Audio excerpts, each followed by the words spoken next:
Le invito a que abra su Biblia en Mateo 26, versículo 28. Mateo 26, 28.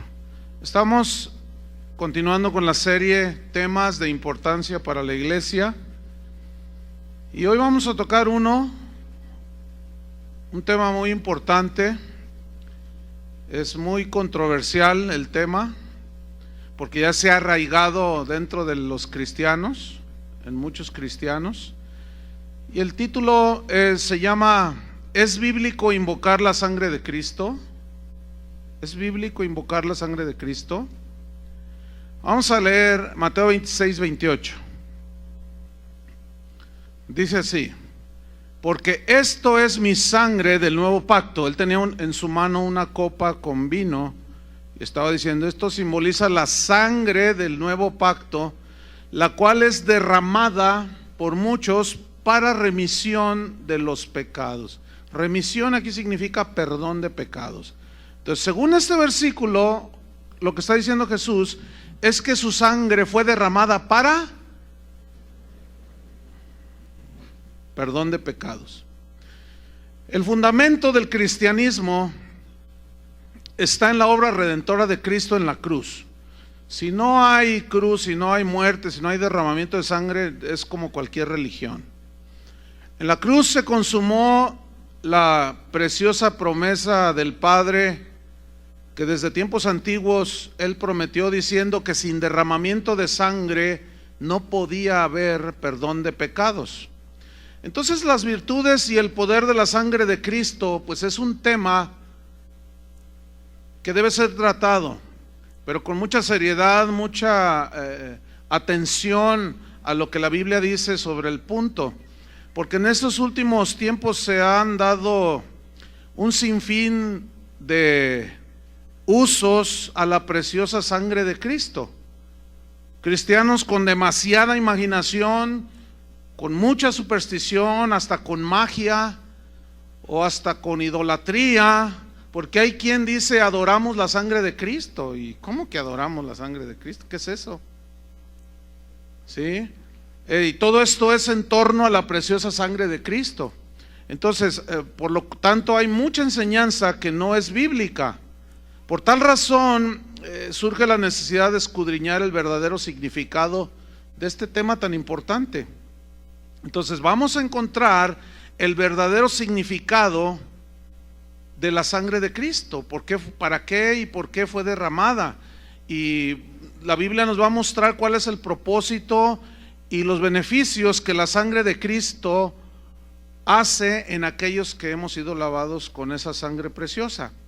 Entonces, el mayor fundamento que encontramos sobre el propósito de la sangre de Cristo, pues es en el Nuevo Testamento, porque el nuevo pacto se selló por medio de la sangre que Cristo derramó en esa cruz.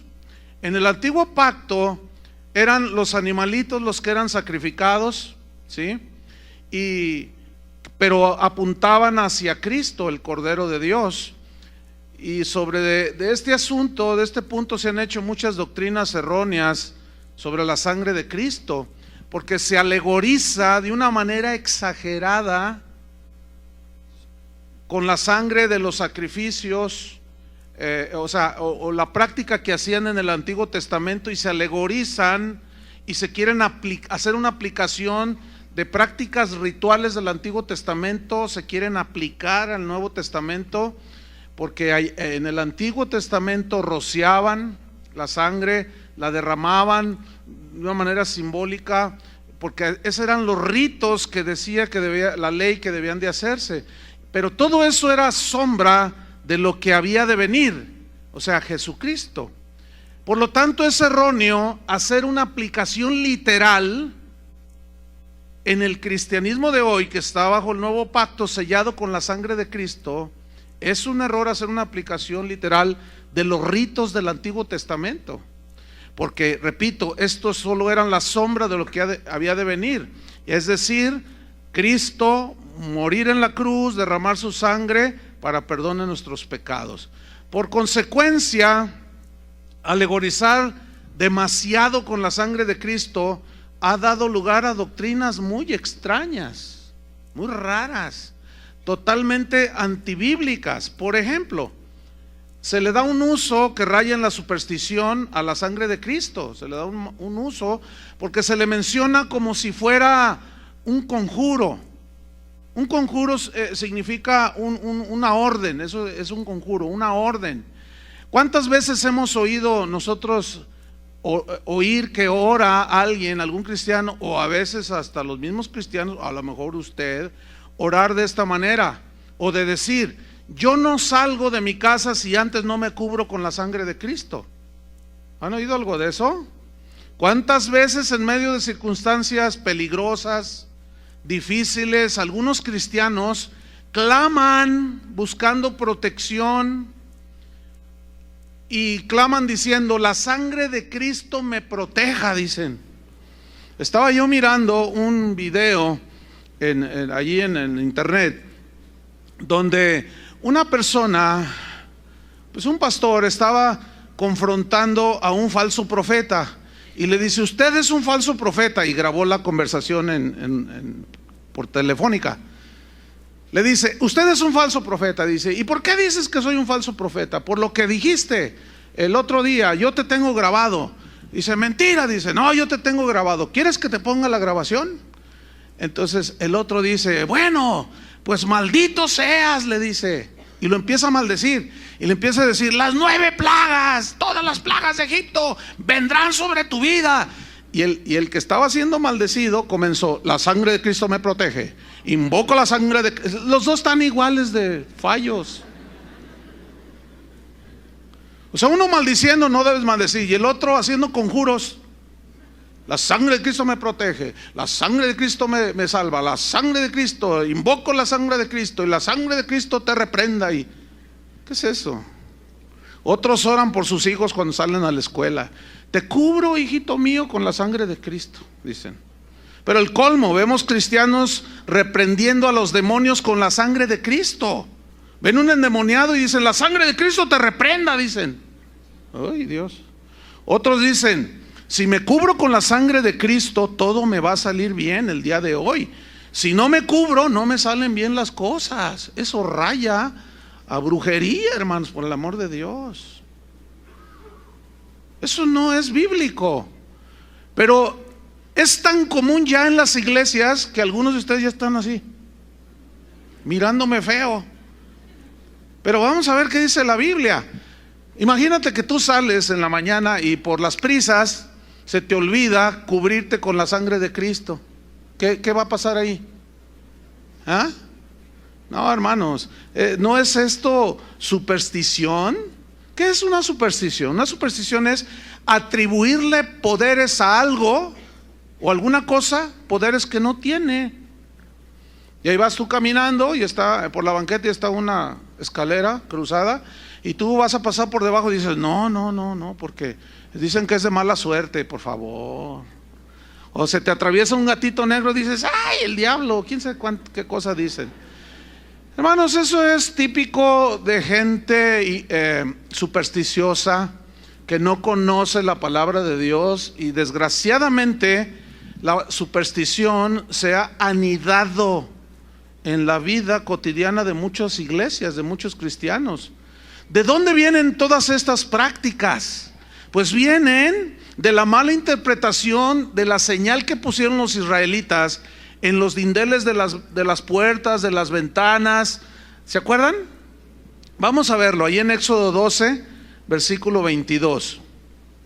Éxodo 12, 22. De ahí lo toman, pero es erróneo, escúcheme bien, hacer una práctica literal de algo que era sombra, que apuntaba hacia la realidad que es Cristo. Éxodo 12, 22. Entonces se alegoriza y se usa la sangre de Cristo de múltiples maneras. Éxodo 12, 22. ¿Me dan más monitor, por favor? Un poquito.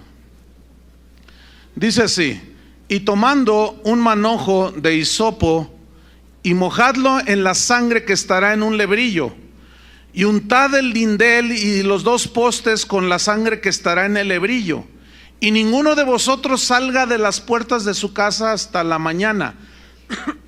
Porque Jehová pasará hiriendo a los egipcios, y cuando vea la sangre en el lindel y en los dos postes, pasará Jehová aquella puerta y no dejará entrar al heridor en vuestras casas para herir. Ok, esa sangre que era untada previo sacrificio de animales inocentes, ¿a quién protegía? ¿A la casa o a los que estaban en la casa?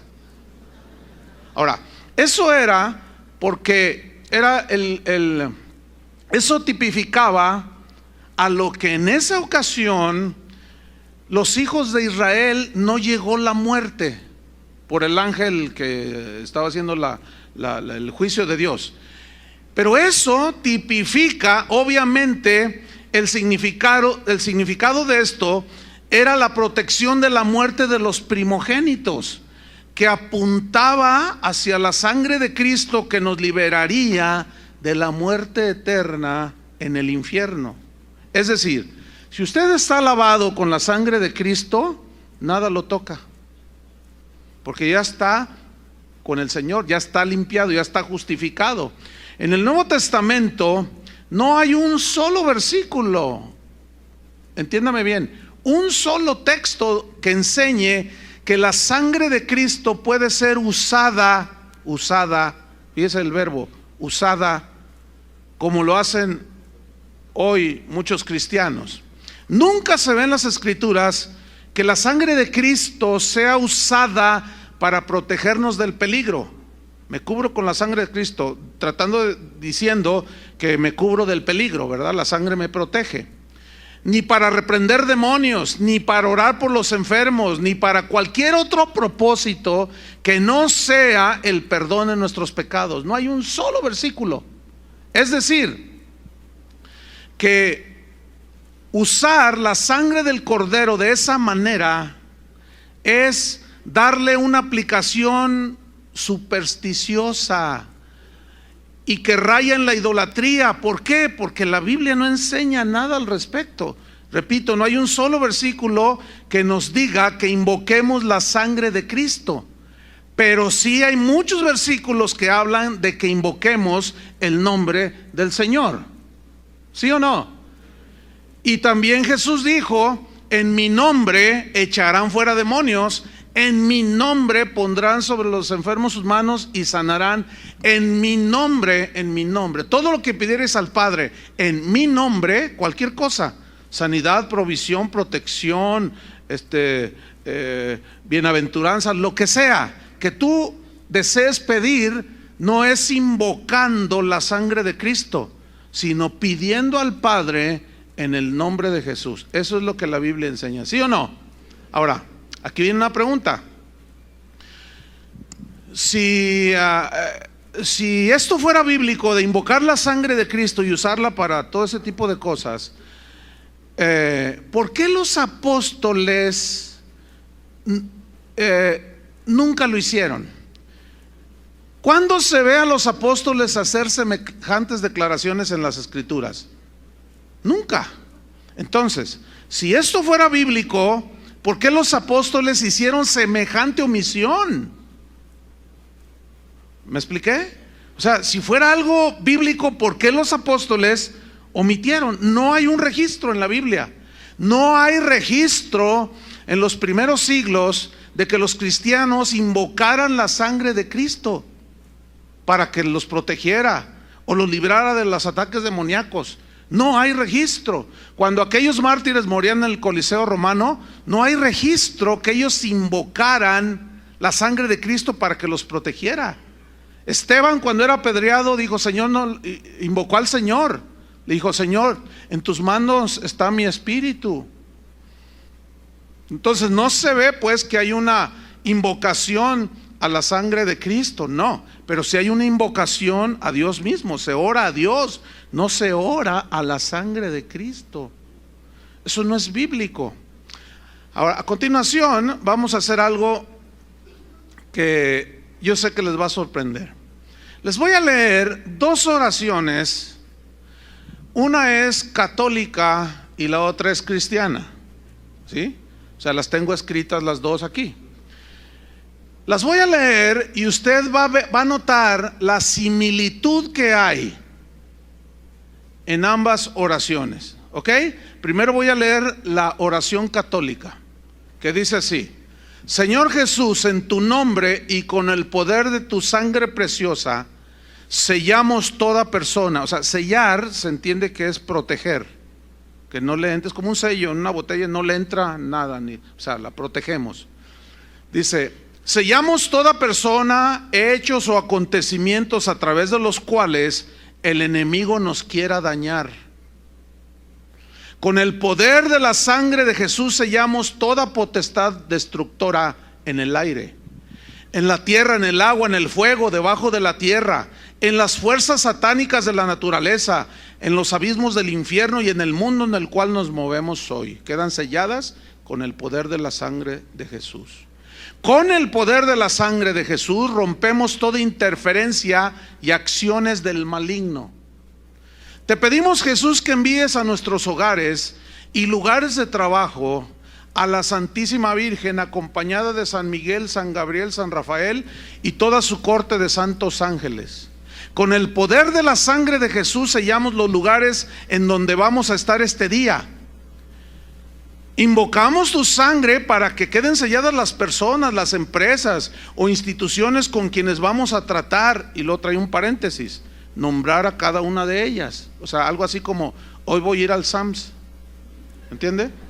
Hoy voy al SAMS y yo, por la sangre de Cristo, protejo, sello todos los que trabajan en el SAMS, sello mi camino de aquí hasta el SAMS. Toda la de Mariano Otero la dejo sellada, la dejo guardada, protegida por la sangre de Cristo. Eso es lo que está diciendo ahí.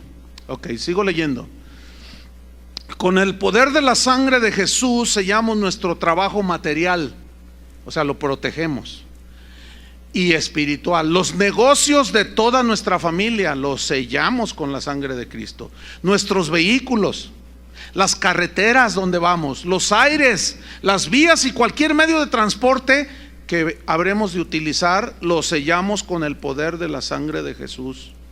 Sellamos nuestra casa y todos los que la habitan. Y luego trae un paréntesis: nombrar cada una de las personas. Entonces queda protegido por la sangre de Cristo Pepito, Pepita y Panchita. Ok. Las personas que el Señor envía a nuestra casa, también las protegemos con la sangre de Cristo, así como los alimentos y los bienes que Él generosamente nos envía para nuestro sustento. Con el poder de la sangre de Jesús sellamos nuestras tierras, sellamos las puertas de nuestra casa, las ventanas, todas las cosas que estén en nuestro hogar, las paredes, los pisos, aún el aire que respiramos. Y en fe colocamos un círculo de su sangre alrededor de toda nuestra familia. Con tu sangre preciosa sellamos nuestros actos, las mentes y los corazones también de todos los habitantes y dirigentes de nuestra nación, a fin de que tu paz y tu corazón al fin reinen en nuestro país. Esa es una oración católica a la sangre de Jesucristo. Ahora, bueno, ¿cuántos dicen amén a eso? Te digo. Ok, ahora les voy a leer una oración cristiana, ¿sí? Y yo quiero que ustedes pongan mucha atención para que noten la similitud de una oración que hacen cristianos que van a las iglesias como esta, ¿sí? Dice así: Señor Jesús, hoy quiero que selles mi vida personal junto con todas mis pertenencias. Utiliza la misma palabra sellar, que es proteger, ¿sí? Protejo mi salvación con tu preciosa sangre. Protejo mis sentimientos para que todos mis afectos sean cubiertos y protegidos por tu sangre. Protejo con tu sangre mis inquietudes para estar seguro de alcanzar la respuesta a mis necesidades. Protejo mi corazón con la sangre de Cristo para que no entre ningún espíritu de rencor, de amargura, tristeza o de miedo.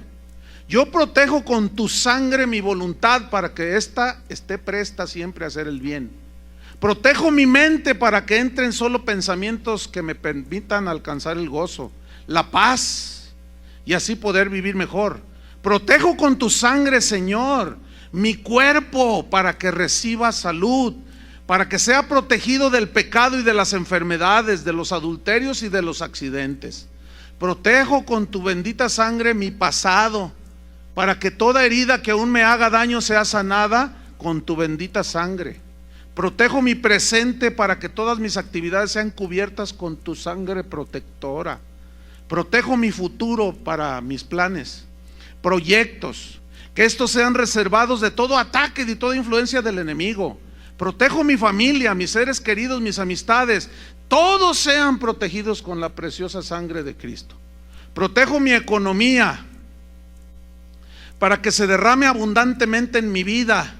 Este debe ser de la prosperidad, ¿no? Sello mis deudas, las protejo para que el devorador huya y desaparezcan. Invoco tu sangre preciosa sobre mí y protejo mis palabras para que sean solo bendición. Decreto y protejo y declaro que tu sangre preciosa, aquí sí se voló la barba del hermano. Fíjense lo que dice: decreto, declaro y protejo con tu sangre preciosa para que tu sangre me haga invisible.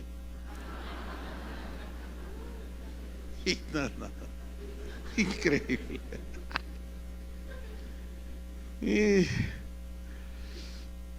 Que me haga invisible cuando se nos acerque el enemigo. O sea, el diablo va a llegar y no te ve. ¿Dónde está? ¿Dónde se me escondió este? Increíble. Dice: y a nosotros nos permitas reconocerlo a Él y vencerlo por la invocación de tu sangre. Declaro y protejo y sello con todo mi ser y me coloco bajo la protección de la sangre de Jesús para ser libre de toda acechanza del mal. Con el poder de la sangre de Jesucristo rompo y destruyo toda potestad de interferencia, de interacción del maligno, y les prohíbo toda comunicación entre ellos. O sea que ya no se van a poder comunicar el diablo con la diabla. Gracias, Señor, por tu sangre preciosa. Gracias a ella somos preservados de todo mal. Tu sangre nos hace invisibles. Bendito y alabado seas por siempre, Señor. Amén. Pregunta: ¿encontró alguna diferencia ahí? Alguno dirá: oiga, pastor, pero a mí sí me funciona. A mí me ha funcionado. Ok, le ha funcionado. Escuche bien lo que le voy a decir. Esta es la respuesta. Nunca debemos aceptar algo porque nos funcione, sino porque la Biblia lo enseñe. Porque también funcionan las limpias que les hacen allá en San Martín, ¿o no? Funcionan muchas cosas, pero el hecho de que funcionen no significa que debemos nosotros practicarlas. Pablo, no lo busquen, 1 Corintios 4:6, él dice: hermanos, yo les he presentado esto como ejemplo en mí y en Apolos.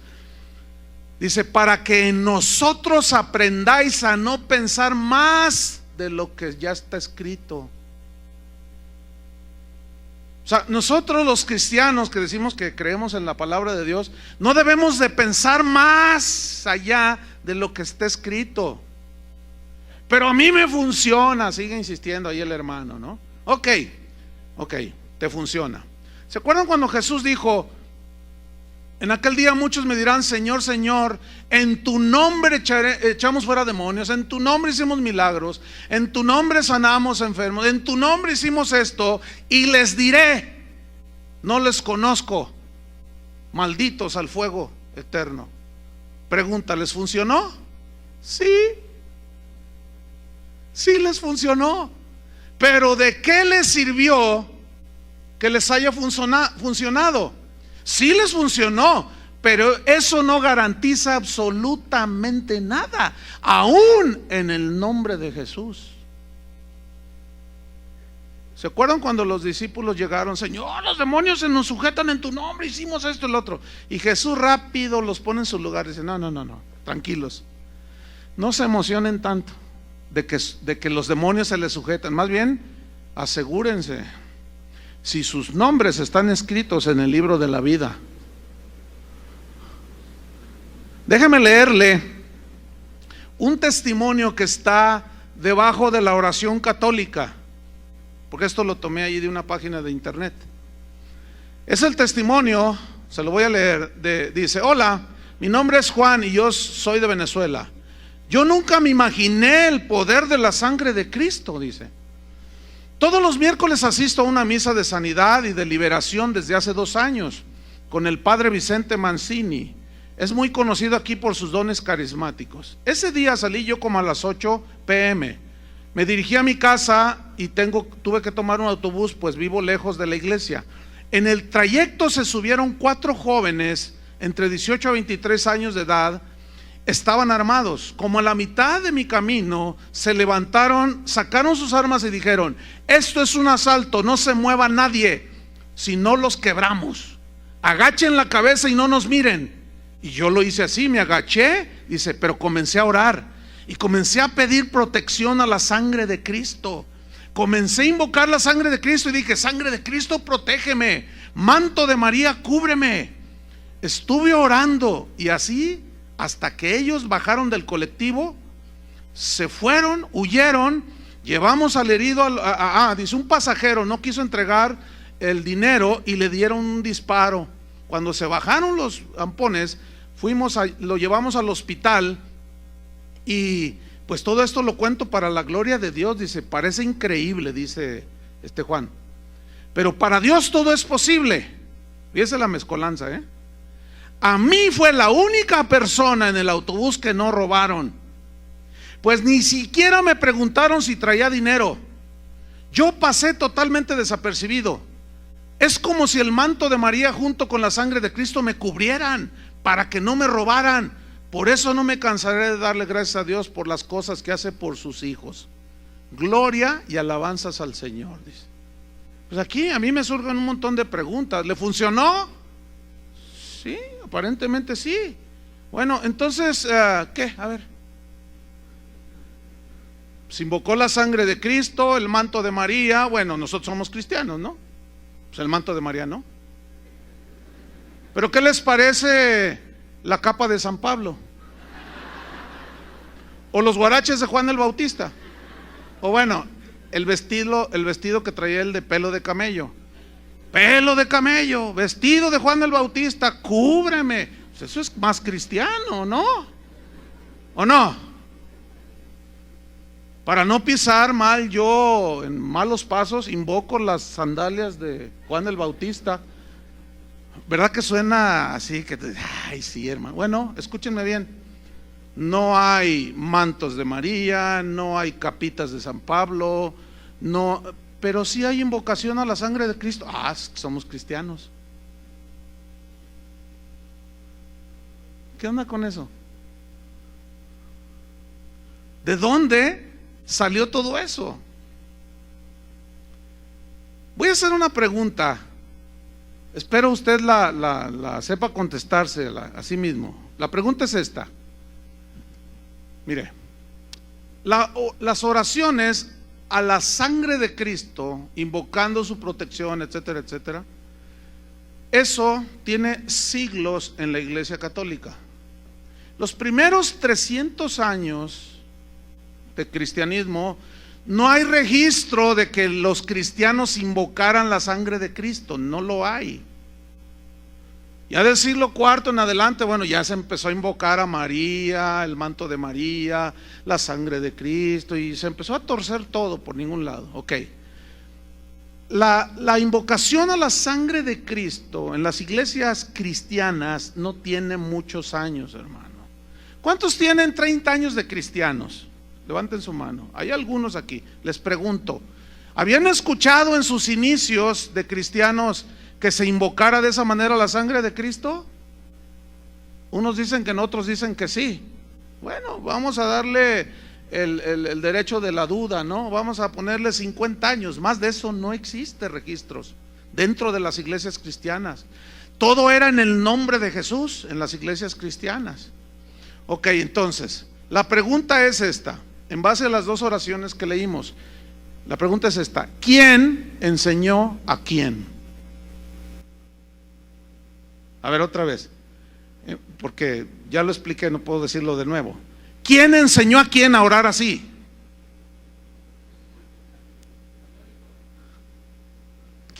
¿Quién? ¿Qué pasó? ¿Cuándo se nos metió todo eso? ¿Cuándo? Pues un católico que medio se cristianizó y que como que se le ocurrió y que traía cosas, porque todos traemos cosas.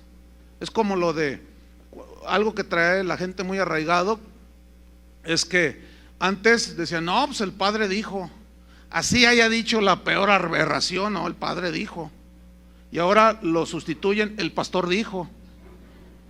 Hermano, no me crean a mí, pues es el mismo asunto, nomás que ya cristianizado, ¿sí? Entonces, ¿quién enseñó a quién? Pues un católico medio cristianizado empezó a asistir a una iglesia, un pastor medio pues cristianizado, qué sé yo, y se les empezó a ocurrir de que hay que invocar la sangre de Cristo. No, mire usted, antes de que sus hijos, hermanos, cubran a sus hijos con la sangre de Cristo, lo está diciendo el pastor. Asumen que es verdadero, pero yo le quiero decir la verdad, hermano, esa es una falacia, es un error. La Biblia no enseña absolutamente nada sobre ese asunto. ¿Usted pudo discernir cuántos usos le dan a la preciosa sangre de Cristo en esas oraciones cristianas y católicas? Nosotros, los cristianos, se nos ha acusado, y con justa razón, de que nosotros somos juzgamos muy drásticamente a los católicos, los tachamos de ignorantes, criticamos, nos burlamos de todas sus prácticas babilónicas que tienen, de todo su paganismo que tienen ahí metido en todas sus prácticas, y les decimos, ay sí, ¿a poco el pan, la hostia se convierte en el cuerpo literal de Cristo? No hombre, piénsale poquito. Entonces tú le explicas y el otro dice, ay, de veras, ¿verdad? No hombre, no seas ignorante, idólatra.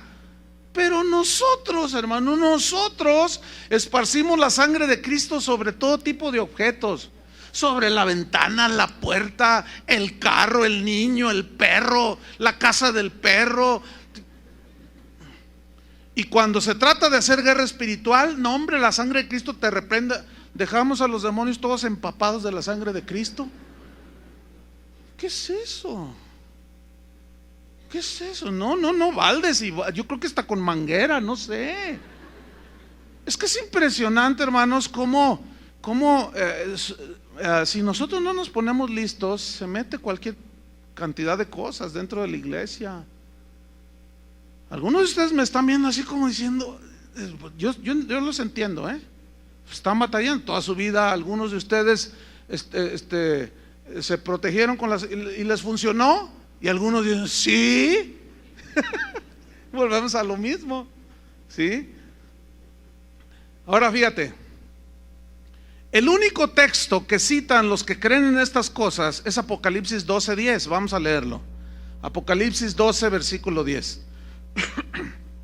Y dice, no, espérame, pastor, la Biblia sí dice que se puede hacer eso con la sangre de Cristo. Y vamos a leerlo, porque este es el típico, como es el único versículo que habla más o menos, da a entender eso.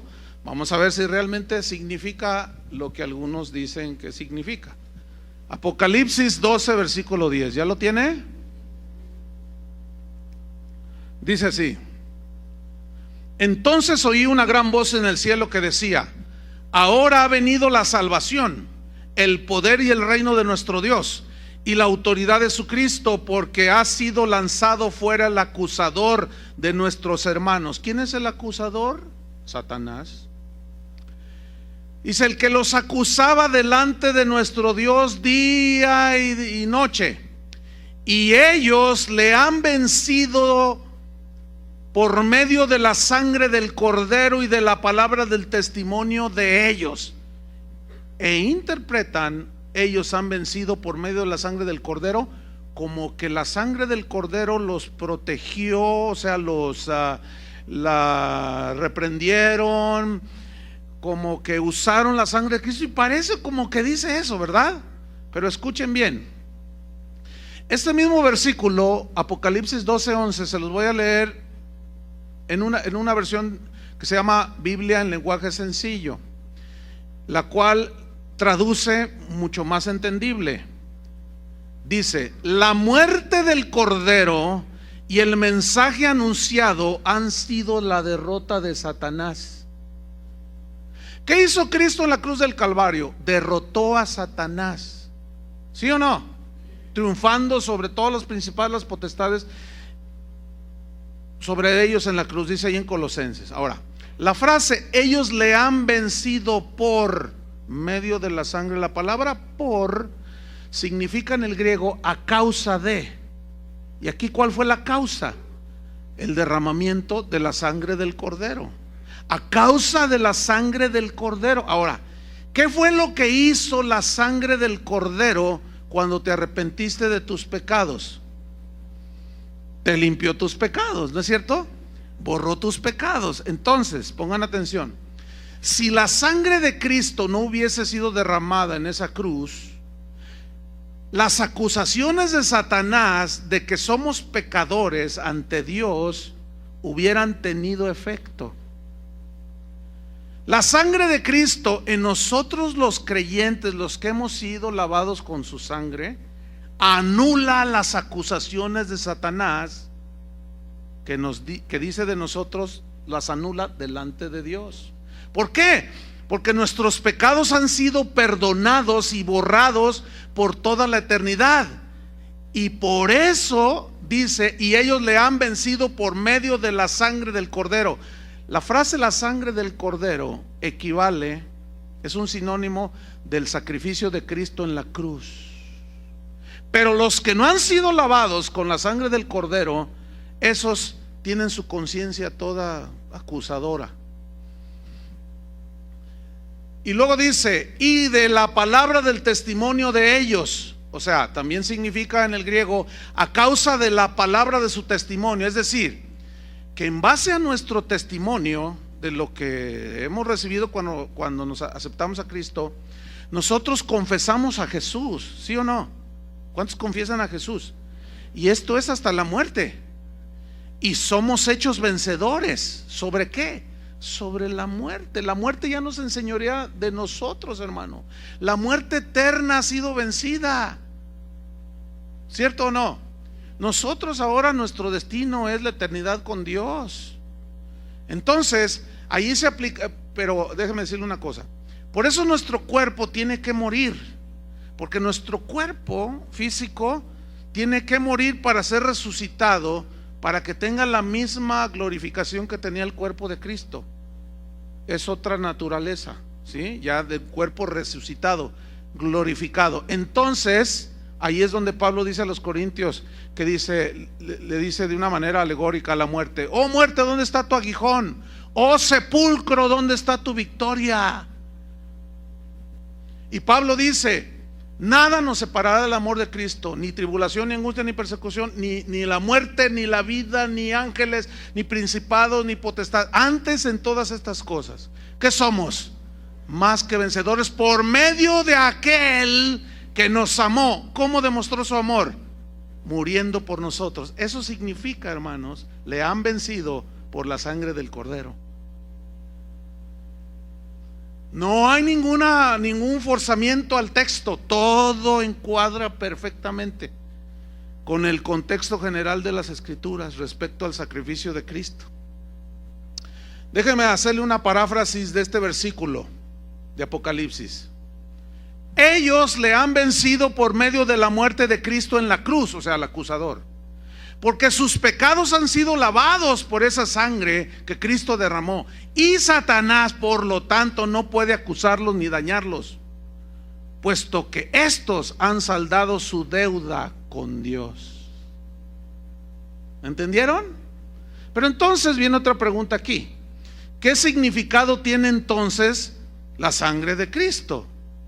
Bueno, escúcheme bien. La sangre de Cristo, ponga atención,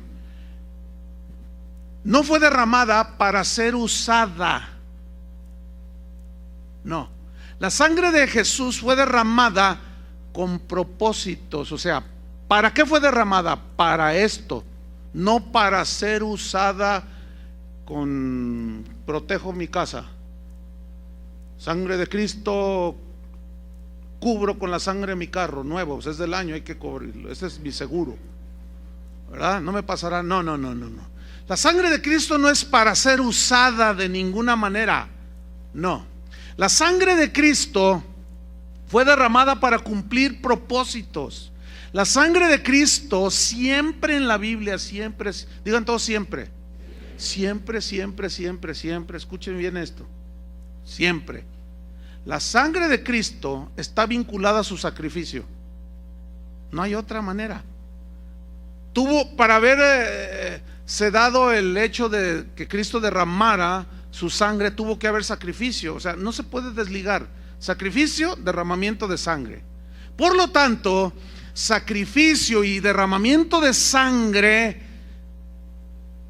cumplen los propósitos para los cuales fue derramada, que son, entre otros, redención, salvación, reconciliación con Dios, purificación, limpieza de nuestra conciencia, limpieza de nuestros pecados. Vamos a ver algunos ejemplos en la Biblia de los propósitos por los cuales la sangre de Cristo fue derramada. Repito, no fue para ser usada como conjuro. Vamos a Efesios 1:5. Repito, siempre la sangre de Cristo estará relacionada con el perdón de nuestros pecados. Siempre. Efesios 1:5 al 7. ¿Ya lo tiene? Dice así: en amor, habiéndonos predestinado para ser adoptados hijos suyos por medio de Jesucristo, según el puro afecto de su voluntad, para alabanza de la gloria de su gracia, con la cual nos hizo aceptables en el amado, o sea, en Jesús. Versículo 7: en quien tenemos redención por su sangre, el perdón de pecados según las riquezas de su gracia. ¿Qué versículo? Está así medio complicado tal vez para algunos. Dice, en quien tenemos redención. Esa palabra redención, por su sangre. La palabra redención es una palabra que usaban, que significa pagar un precio, pagar un rescate. Eso significa redención. Y esta palabra se usaba cuando gente buena iba a los mercados de los esclavos y compraba esclavos. En aquel tiempo así se usaba. Entonces llegaba un hombre rico y bueno y compraba 20 esclavos. ¿Cuánto por estos? Tanto. Entonces pagaba, se los llevaba a su hacienda y les decía: miren, ¿saben una cosa? A mí no me interesa tener esclavos, yo les doy la libertad, yo ya pagué el precio por su libertad, vayan y disfruten su libertad. Bueno, esa palabra redención, Pablo la rescató para hacer una aplicación a lo que Cristo hizo por nosotros en la cruz. O sea, la palabra redención no es una palabra eminentemente religiosa. ¿Me expliqué? No, tiene su significado literal, ya lo expliqué. Entonces dice aquí: en quien tenemos el pago de nuestra libertad. ¿Y ese pago qué fue? Dice Pedro en su primera carta que nosotros fuimos rescatados de nuestra vana manera de vivir, pero no con oro o plata, sino con la sangre preciosa de Cristo. ¿Cuál fue el precio que Cristo pagó de nuestro rescate? La sangre de Cristo. ¿Para qué? Dice: para el perdón de pecados. Ese para habla del propósito por el cual tuvo que derramar su sangre. Ahora, ¿por qué la sangre? Según la Biblia y también la ciencia corroboran que cuando un bebé es concebido en el vientre de la madre, reproduce los genes de ambos, del padre y de la madre. Eso es un hecho científico. Bien. Pero también la Biblia dice, por otra parte, ahí en Romanos: por cuanto todos pecaron, así la muerte pasó a todos los hombres, por cuanto todos pecaron. Ese verbo pasó, o esa palabra pasó, significa se transmitió. ¿Qué se transmitió? la inclinación a pecar, la naturaleza pecaminosa. San Agustín lo llamó el pecado original. O sea, ya nacemos con la tendencia hacia lo malo. Por eso es que a los niños no se les enseña a hacer lo malo, sino lo bueno, porque lo malo lo hacen por naturaleza. Ahora, Jesús tuvo que haber sido concebido de una manera sobrenatural, no por relaciones de un hombre, de José con María. ¿Por qué? ¿Cómo fue esto? Ahí es donde interviene el Espíritu Santo de Dios. Dice que vino el Espíritu Santo sobre María y le dijo, y el ángel le anunció, ¿verdad? El santo ser que nacerá será llamado Hijo del Altísimo. ¿Qué fue lo que hizo el Espíritu Santo? Escuchen bien. Puso la semilla. En el original dice que puso el semen, no que Dios es hombre, porque son palabras que se usan así para que nosotros podamos entender, porque Dios no es hombre. Pero puso la semilla en el vientre de María, por lo cual Jesús no iba a tener sangre contaminada con el pecado. ¿Me entendió? Por eso fíjese, desde el Génesis hasta el Apocalipsis, siempre desde el Génesis, cuando Dios cubrió a Adán y a Eva con aquellas pieles de animales que Dios mismo tuvo que sacrificar para cubrirlos, ya estaba hablando del sacrificio de Cristo. ¿Me está entendiendo? Corren los años, llegamos al tiempo del Éxodo. Sacrifican un cordero, el cordero de la Pascua. ¿Quién es el cordero de Dios que quita el pecado del mundo? Jesucristo. Entonces, por eso es que la sangre de Cristo, al no ser contaminada con pecado, es la única que nos puede limpiar. La sangre de los animales, de los sacrificios del Antiguo Testamento, no borraban los pecados, nada más los cubría. Y dice la Biblia que los sacerdotes, cada año que hacían eso, siempre que hacían la Pascua, dice que era un recordatorio de los pecados. Y en el Nuevo Testamento Dios dice: ya no me acordaré de sus pecados. Entonces ese es el poder de la sangre de Cristo, hermanos. Casi nada borró nuestros pecados. Pero escúchenme, no es para usarla como fetiche, no es para usarla en declaraciones que son conjuros. Yo declaro esto y yo me protejo y yo sé, yo hasta invisible me hago. Por el amor de Dios. Romanos 8, versículo 9. Vamos a otro ejemplo, Romanos 8, 9.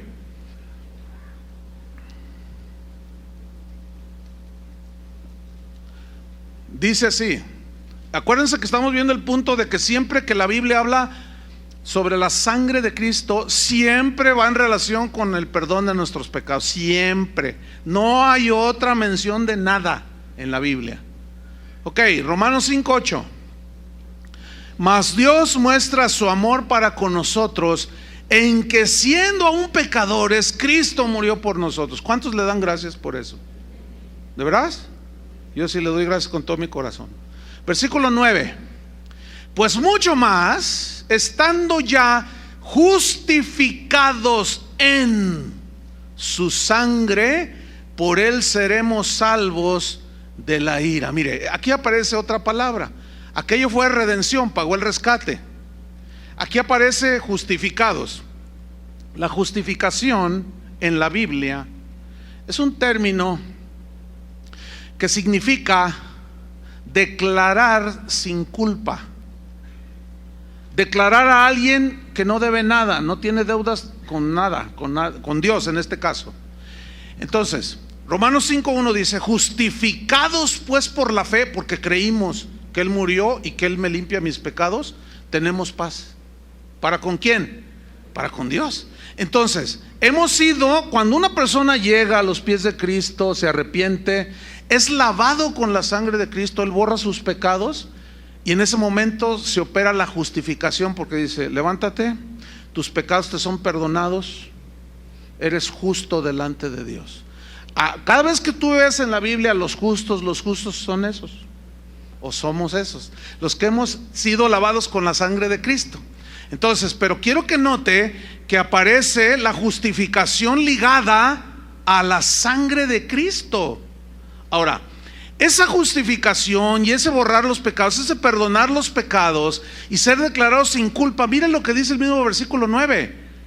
Por eso seremos salvos de la ira. ¿Qué se refiere a la ira? Se refiere al juicio de Dios que vendrá sobre este mundo.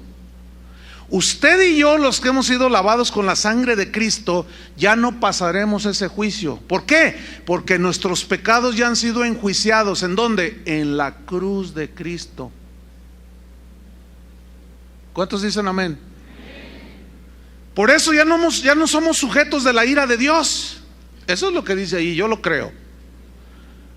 Entonces noten que cuando aparece la sangre de Cristo en la Biblia, no es para que la usemos como usamos una camisa o unos zapatos, que le demos diferentes usos. No es un artículo multiusos la sangre de Cristo, no, es con propósitos que Dios determinó, y esos propósitos siempre los menciona la Biblia en referencia al resultado que tiene alguien cuando cree en Cristo. Otro versículo, Efesios 2:12. Efesios 2:12 y 13. Dice así: en aquel tiempo estabais sin Cristo, alejados de la ciudadanía de Israel y ajenos a los pactos de la promesa, sin esperanza y sin Dios en el mundo. Qué terrible condición. Así estábamos, sin esperanza y sin Dios en el mundo, viviendo como el Bambi o como el Bobby, ¿verdad? Versículo 13. Pero ahora en Cristo Jesús, vosotros, o sea, los gentiles, o sea, nosotros, que en otro tiempo estabais lejos, habéis sido hechos cercanos por la sangre de Cristo. ¿Cercanos a quién, hermanos? A Dios y a las promesas, y ahora somos parte del pueblo de Dios. Pero ¿qué fue lo que nos acercó? La sangre de Cristo. ¿Por qué? Porque esa sangre, al limpiarnos, pudimos ir cara a cara con Dios y hablar y tener comunión con Cristo. Y ahora ya estamos cercanos con Dios, somos amigos de Dios, según las Escrituras. Pero ¿qué fue lo que nos acercó? La sangre de Cristo, cuando nos borró por los pecados. ¿Por qué? Porque Dios no concilia con el pecado, porque Dios rechaza el pecado. Y en Cristo Jesús, toda la condenación por los pecados que nosotros merecíamos llevar, lo llevó Cristo Jesús en su cuerpo. Él se hizo pecado para que nosotros fuésemos hechos justicia de Dios en Cristo. ¿Cuántos le dan gracias por eso? Eso es algo maravilloso, hermano. Es algo maravilloso. ¿Has oído a la gente cuando tú le compartes y le dices: no, pues es que Dios me habló? Y te dice: ay, sí, Dios te habló. Ja, ja, ja, ja. Se burlan, ¿no? Dice: el único que habla con Dios es el Papa, dicen. Puras papas, dicen, ¿no? O sea, se les hace algo: ay, ¿a poco tú hablas con Dios? Pues sí, fíjate, ¿cómo la ves? Sí. ¿Y en base acá? ¿En base a qué o qué? ¿De qué privilegios gozas que tú hablas con Dios? Pues no es un privilegio, es un privilegio, pero no es algo que yo me gané, sino es algo que Él me regaló porque creí que Él murió por mí, su sangre me limpió, me justificó, pagó el rescate. Yo merecía irme al infierno, pero Él fue y me compró y me rescató, me justificó, me hizo libre, me acercó a Él, y por eso ahora es mi Padre, es mi papá. Entonces yo, cada vez que tengo una necesidad, voy con Él cara a cara y le digo: Padre, fíjate que así, así, así, así. Padre, fíjate que pues me corrieron del trabajo. ¿Ya te diste cuenta, verdad, Señor? Y el Señor te dice: sí, pero no te preocupes, tú confía en mí. Entonces tú hablas con Dios, porque eso es orar, hablar con Dios. Nos hizo cercanos. ¿Cuántos están cercanos a Dios? ¡Qué tremendo! Hebreos 9:13. Mire, ahí está otro. Hebreos 9:13. al 14, 13 y 14, ¿no? Hebreos 9, 13 y 14. Aquí, en estos par de versículos, el escritor de la carta a los Hebreos hace la comparación de los alcances que tenía la sangre de los animales y hace una comparación versus o contra el alcance y el poder que tiene la sangre de Cristo. ¿Sí?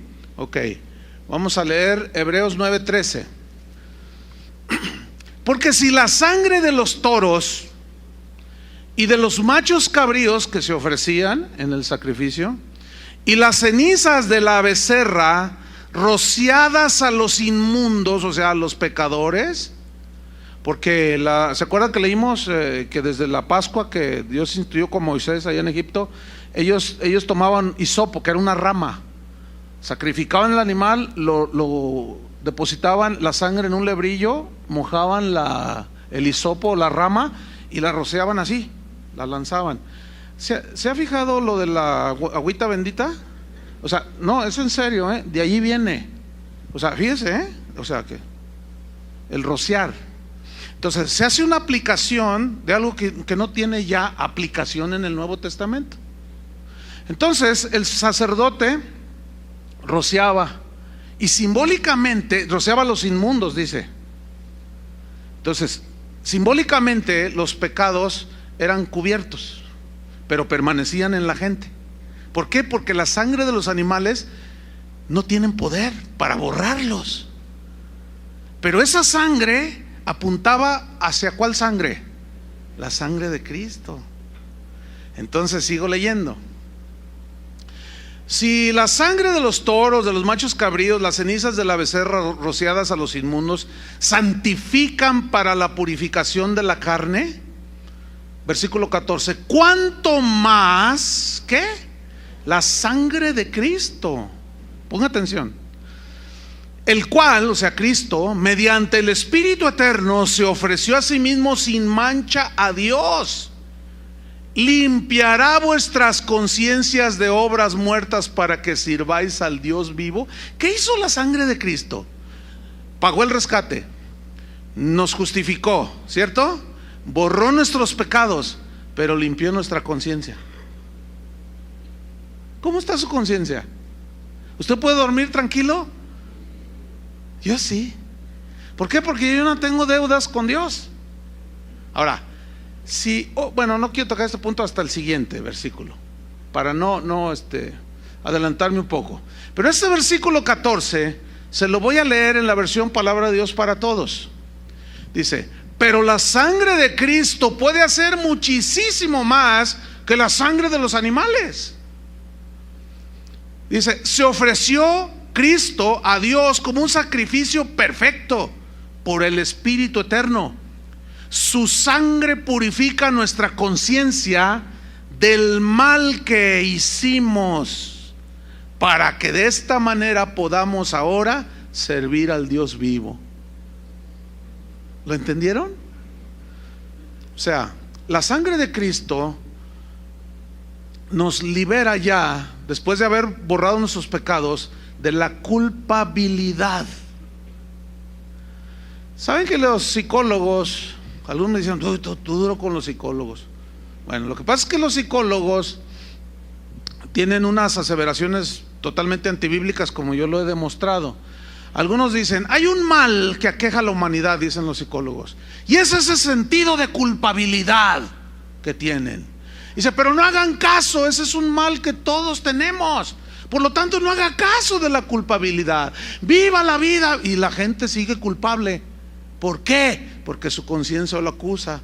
Entonces va el psicólogo o la persona que necesita el consejo del psicólogo, porque se metió con la secretaria. Entonces el matrimonio ya anda trastabillando, los hijos ya no le quieren saludar al papá, entonces ya anda todo confuso, el negocio se le empieza a venir abajo y va a parar al psicólogo. Entonces, es que fíjese que hice algo que no debí de haber hecho. No te preocupes, compadre, eso a cualquiera le pasa. Mira, para que te olvides de eso, lánzate unas vacacioncitas a Puerto Vallarta. ¿Qué están haciendo? Tratando de evadir la culpabilidad que sienten las personas. Por eso dicen, tú no eres culpable. Las circunstancias, tu papá, tu tío, tu primo y hasta el perro, todos son culpables menos tú. Pero eso ya lo debatimos hace un par de reuniones. Y precisamente la obsesión de los psicólogos porque la gente no sienta culpabilidad confirma que el ser humano se siente culpable por sus pecados. Pero esa culpabilidad, esa condenación se va. ¿Cuándo, mis estimados oyentes? ¿Cuándo? Cuando la sangre de Cristo limpia tus pecados. ¿Cuántos le dan gracias a Dios por eso? ¿Cuánto más, dice, la sangre de Cristo limpiará sus conciencias de todo lo malo que hicieron, para que ahora puedan servir al Dios vivo?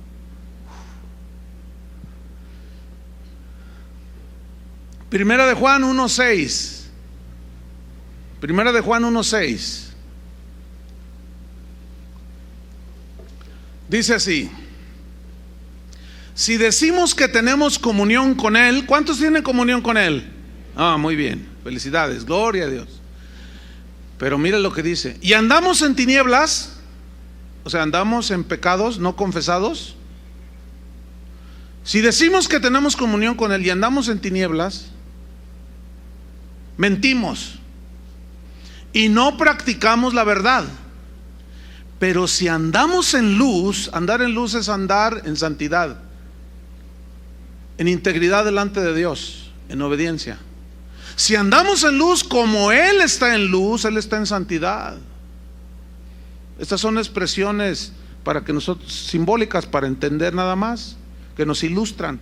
Si andamos en luz como Él está en luz, mire, tenemos comunión unos con otros. Ponga atención a lo que voy a enseñar aquí a continuación. Cuando un cristiano nacido de nuevo, justificado, rescatado, redimido, peca, se corta la comunión con Dios. ¿Sí? Entonces, mientras no confieses ese pecado al Señor, te arrepientas y lo confieses, su sangre no te limpia, te quedas en tu pecado. Pero ese pecado no confesado te hace andar en tinieblas. Entonces es cuando el cristiano cae en el engaño y se empieza a alejar ya de Dios. No tiene comunión porque se cortó por el pecado, pero deja de juntarse con los hermanos, deja de asistir a la congregación. ¿Por qué? Porque anda en tinieblas, ¿entiende? Cuando tú veas que alguien se aparta, ya no viene, no lee su Biblia, no ora, y te lo encuentras por allí: oye, ¿qué pasó? No te viste. Lo que pasa es que allí todos, y empiezan a soltar todo el veneno. Ese tiene la comunión cortada con Dios. Por eso no puede tener comunión con un cristiano que camina bien con Dios. Porque ¿cómo va a tenerla? No la puede tener con Dios, tampoco con el hermano, porque la vida recta de este hermano, yo no lo puedo saludar, no puedo tener comunión así oye, ven, te invito a mi casa a comer. No puedo tenerla porque su vida justa y limpia y en santidad que está viviendo me recrimina mi conciencia. ¿Me expliqué? Entonces dice, tenemos comunión unos con otros. O sea, tú caminas en santidad, en rectitud, y mira lo que hace la sangre de Cristo. Y la sangre de Jesucristo, su Hijo, ¿qué? Nos limpia de todo pecado. O sea, para que tú vuelvas a tener comunión con el Padre y comunión con la iglesia, con los cristianos, ¿qué tienes que hacer? ¿Qué tenemos que hacer cuando pecamos? Confesar nuestros pecados. Y esa sangre, ¿qué hace? Nos limpia de todo pecado. Ese es el poder que tiene la sangre de Cristo. Por último, mire, Hebreos 10:17. Ese por último, es que todavía me quedan 15 minutos.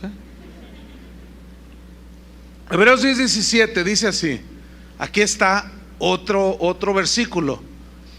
Acuérdense que estamos viendo que cada vez que aparece la frase la sangre de Cristo es en relación con nuestros pecados y a lo que el resultado de haber creído. justificación, redención, etcétera. Hebreos 10:17. ¿Ya lo tiene? Dice así, y añade, está hablando Dios aquí, y nunca más me acordaré de sus pecados y transgresiones. ¿Qué quiere decir nunca más? Eso. Nunca más, dice Dios, me voy a acordar de tus pecados y de tus transgresiones. Versículo 18. Pues donde hay remisión de estos, o sea, donde hay perdón por la sangre de Cristo, dice, no hay más ofrenda por el pecado. Pero yo quiero enfatizar aquí, nunca más me acordaré de tus pecados y de tus transgresiones. Si Dios no se acuerda, ¿por qué Él tiene el poder como de borrarlo de su mente? Porque Él es Dios. ¿Por qué lo deja en nuestra memoria? Para que no nos olvidemos de dónde nos sacó el Señor. Por eso Dios lo dejó aquí. Yo me acuerdo de lo que hice antes de ser cristiano, pero mi conciencia ya no me acusa, porque ya fue limpiado. Yo fui lavado con la sangre de Cristo. Pero aquí está, para que no se nos olvide que no es por mi justicia que fui perdonado ni lavado, sino por su misericordia, por su gracia. Entonces, si Él no se acuerda, escúcheme bien, hermanos, hay un error muy común que cometen algunos cristianos, y es este. Tú pues caminas con el Señor y empiezas a portarte ya de una manera sincera, clara, transparente. Entonces tienes que crecer en inteligencia y en sabiduría. Y yo les recomiendo el mensaje del jueves, que hablé sobre la parábola de los dos deudores. Por favor, escuchen ese mensaje. Necesitan oírlo. No todos vienen los jueves. Bueno, el error que se comete es el siguiente. Tú ya eres perdonado. Entonces, les digo esto porque continuamente trato este punto. Entonces me preguntan por internet o personalmente, me dicen, oiga pastor, fíjese que yo conocí a Cristo hace 2 años, pero pues usted entiende, antes de yo ser cristiano, como todos, yo cometí muchas cosas feas, dice. Es más, yo le fui infiel a mi esposa, me decían, esto es común. Dice, entonces yo le quiero decir a mi esposa que le fui infiel. Yo le digo, ¿sabes una cosa? ¿Por qué traes a la memoria algo que ya el Señor borró? No, pero yo quiero ser sincero. Ok, fíjate bien lo que te voy a decir. Tú trae a la memoria aquello que fue borrado y vas a ver las broncas que te metes con tu esposa. ¿Eso es esconderle algo? No. No, porque Dios ya lo borró. Traten de entender qué significa ya lo borró. Ya ni Él se acuerda. Y tú lo traes a la memoria a una persona que tiene una naturaleza dada a la amargura, al enojo, a la ira, al rencor, y tú le dices, oye amorcito, pues no era lo que yo pensaba, tú pensaste que yo era. Fíjate que pues te engañé con Bartola, con Panchita y con Gonzalita Gutiérrez. ¿Qué? Con ellas 3. Y soy sincero para que sepas. ¿Vieran cuántos problemas de esos he tratado? Porque luego los andan dejando, los andan abandonando. ¿Todo por qué? Porque trajeron a la memoria algo que Dios ya borró. Ahora, si eventualmente después de que son cristianos sale por ahí algo, este es otro asunto. Esas son las consecuencias de nuestros pecados, que fueron borrados y perdonados, pero hay que enfrentar las consecuencias. Pero no andarle diciendo a todo el mundo, ¿quién fuiste tú? Ay, yo fui bien malo. Imagínate, tú aquí conoces a un hermano. Entonces le digo, fíjate hermano que me quedé sin trabajo. Yo tengo una empresa. ¿Qué sabes hacer? No, pues esto, justo lo que necesito. Te doy el trabajo, te voy a dar un buen puesto, te voy a dar un buen sueldo. Y gracias Padre, gracias Señor. Pues gracias hermano. Entonces pues ya te cae en gracia y todo. Entonces tú dices, mire, yo me quiero sincerar con usted, le voy a contar mi testimonio. Fíjense que yo en todas las empresas que trabajé era bien tranza.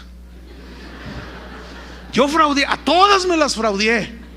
A una le robé 1 millón, a otra medio millón. Nunca se han dado cuenta porque soy re bueno.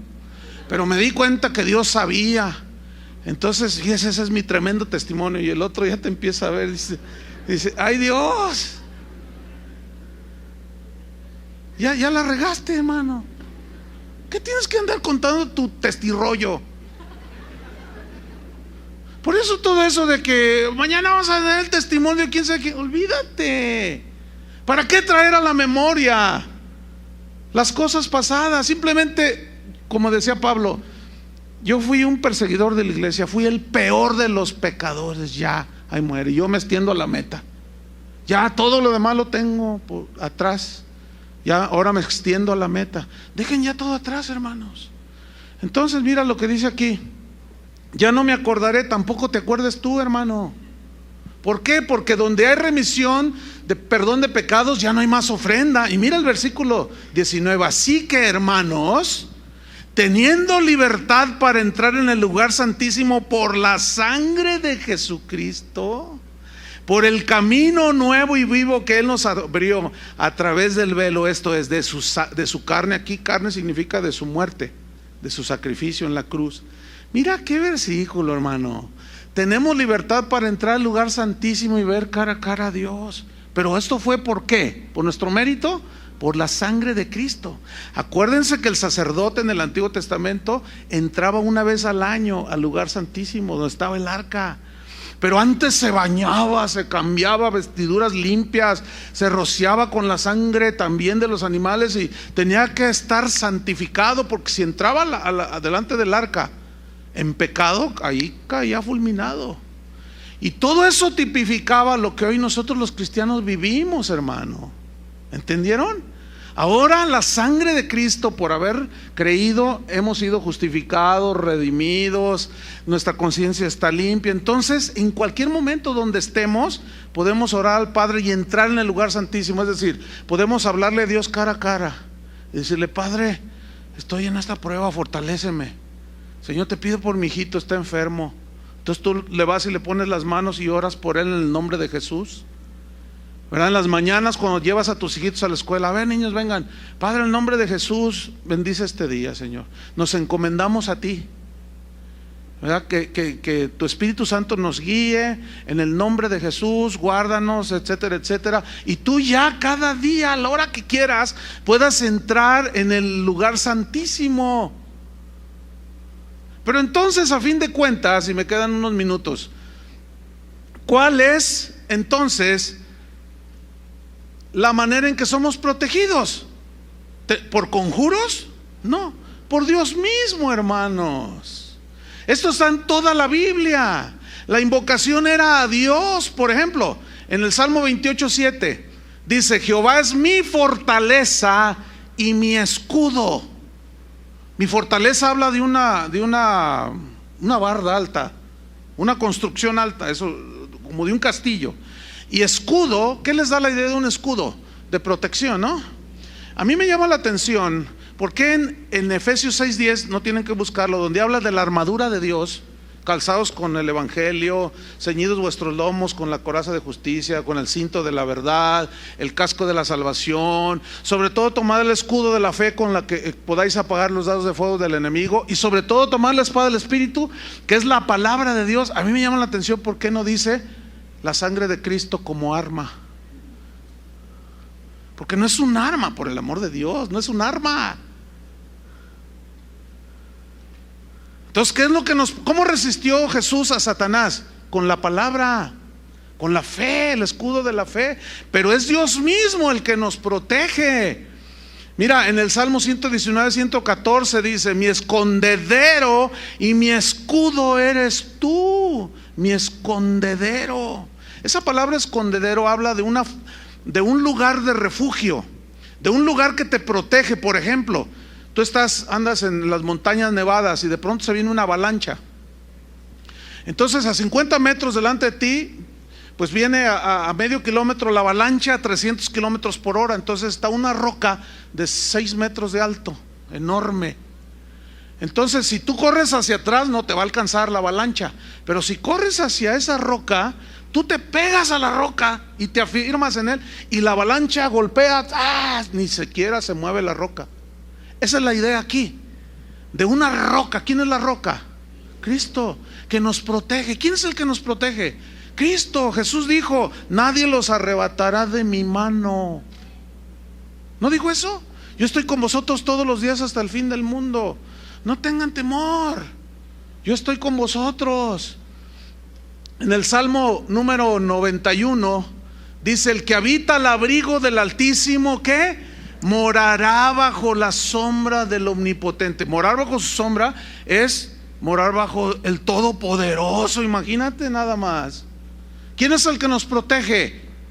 Dios, pero nosotros tenemos que estar bajo Él, no con conjuros ni nada de eso. Diré yo a Jehová, esperanza mía y castillo mío. Ese castillo mío es otra referencia a un lugar alto, fortalecido, ¿sí? Un castillo que muy difícilmente el enemigo penetraba. Dice: mi Dios, ¿en quién confiaré? Él te librará del lazo del cazador, de la peste destructora. Con sus plumas te cubrirá y debajo de sus alas estarás seguro. Esto es un lenguaje poético, obviamente, porque Dios no tiene plumas, no es pollo ni pato. Entonces, digo, porque luego algunos hermanos dicen: no, hermano, ¿qué? No, ese es un lenguaje poético que habla como cuando Jesús dijo: ¿cuántas veces quise juntarlos como la gallina junta sus polluelos para protegerlos, ¿no? Bajo sus alas. Habla de protección y es un lenguaje hermoso, poético. Pero luego dice, versículo 5: no temerás el terror nocturno. Terror nocturno. Uy, muchos de ustedes tienen un temor, tienen miedo, no quieren entrar ni a la cocina porque está oscuro. Y luego empiezan: la sangre de Cristo me... Espérate, no, hombre, olvídalo. No, la Biblia dice que el que tiene temor no ha sido perfeccionado en Dios, porque Dios es amor. Tienes que conocer más a Dios, de que es capaz de protegerte y de librarte. Si no lo conoces vas a tener miedo, ¿verdad? Ay, el chupacabra, Señor. No, hermanos, no. Y muchos, de verdad, muchos de ustedes son presas del temor y del miedo, ¿sí? Pero ¿qué dice aquí? No temerás el terror nocturno. Pues que ahí anda la llorona. Bueno, pues nomás dile que le baje porque me puede despertar, pero puede llorar todo lo que quiera la llorona. No temerás el terror nocturno. ¿Qué habla de eso? De seguridad, ¿no es cierto? Dice: ni pestilencia que ande en oscuridad, ni mortandad que en medio del día destruya. Caerán a tu lado 1000 y 10,000 a tu diestra, mas a ti no llegará, aunque algún día te tocará. ¿Sí o no? Porque fíjate, ¿has oído a esos que dicen: yo reprendo la muerte? ¿Han oído eso? Dice: reprende a la muerte, dicen. Cúbrete con la sangre de Cristo, reprende a la muerte, no tiene nada que ver conmigo. ¿Cuántos años tienes, hermano? 1825 años. Porque yo me protejo y reprendo a la... Hermanos, ¿dónde se nos enseña a reprender a la muerte, verdad? Díganme, ¿dónde? Pedro le dijo a Jesús: Señor, que eso ni te acontezca. Quítate, Satanás, le dijo. No pones tu mira en las cosas de arriba de Dios, sino en las cosas de aquí de los hombres. Es necesario que yo muera. Es necesario que muera este cuerpo. Y estamos ahí enfermos y todo, y salen los atadores y los decretadores y todos esos conjuradores. Y no aceptes la muerte, no aceptes la muerte, que no es dueño él. Entonces, no, si les digo que estamos infiltrados con un montón de cosas. Dios, cuando se lleva a alguien, es porque ya era su voluntad. Satanás no se lleva a ningún hijo de Dios, porque no tiene autoridad sobre nosotros. Amén. Entonces termino con esto. Cualquier cosa que